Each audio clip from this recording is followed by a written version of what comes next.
All right, boys and girls, today we are on lesson 80, which is also an assessment.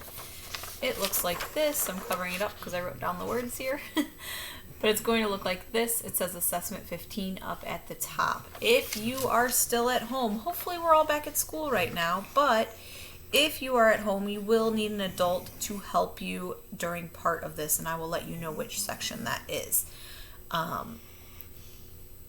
If you are at school, you'll just wait for me during the parts where I tell you need to read to a teacher. You'll just move on and do the other parts until the video is over, and then you'll find me or I'll find you, okay?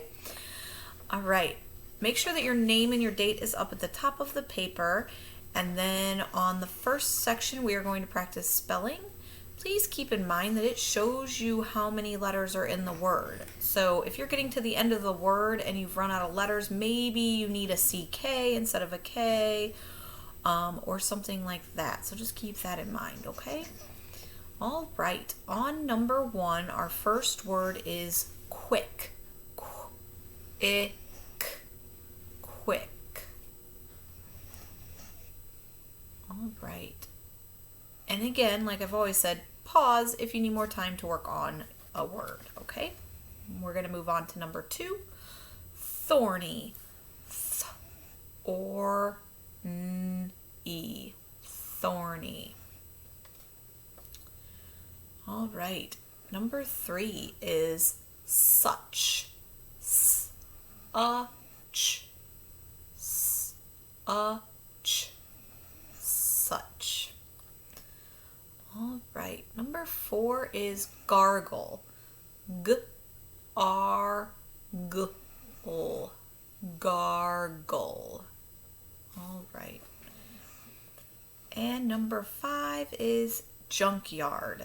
This is a compound word, so you could start with junk, j-a-n-k, and then do yard, y-r-d. Yard.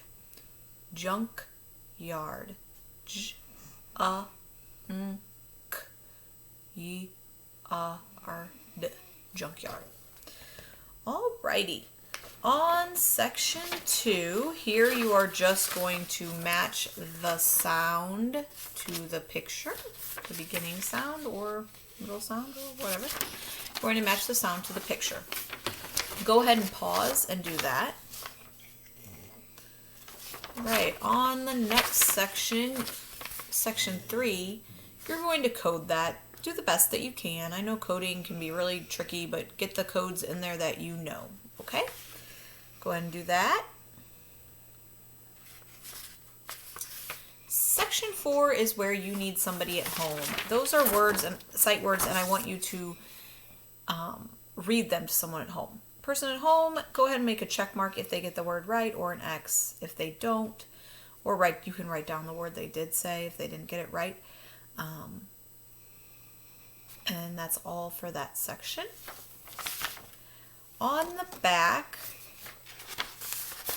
on 20 through 23, you are going to tell me what that word is called. So keep in mind, let's see, CK is digraph, CK, things like that. You're going to tell me if it's combination, digraph, and then you're going to tell me the sound that it makes. So those 2 things. If you're at home, you can go ahead and write down whatever they tell you, and then we will check that when we get back to school. Or if you're not comfortable doing it at home, you can do it back at school with us too. That's always fine. And then on section 4, you are reading the paragraph and answering those 3 questions. And again, cannot emphasize enough, reread the paragraph. Don't try to read it once and then answer the questions. If you are not sure, go back and look through the paragraph, okay? And that is all for that. If you are at school, just find me when you're finished, okay?